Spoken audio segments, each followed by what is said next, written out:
Irwan, warga Jalan Sunan Muria RT 1 RW 3, Kelurahan Jerebang Lor, Kecamatan Kedepok, Kota Probolinggo sudah hampir 7 bulan ini tidak bisa masuk rumah miliknya lewat depan maupun belakang, sebab akses ke rumah tinggalnya dipagar warga.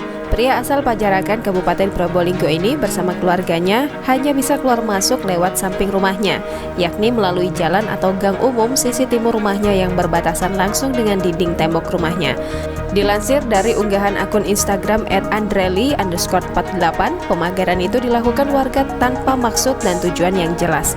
Terlebih pemagaran itu dilakukan di atas tanah Irwan sendiri. Ironisnya lagi, pemagaran itu disaksikan oleh Ketua RW setempat. Bahkan warga yang melakukan aksi tersebut sembari menenggak miras. Tak hanya itu, Irwan bahkan berkali-kali diancam pelaku jika sampai membuka dan melaporkan kejadian itu ke polisi.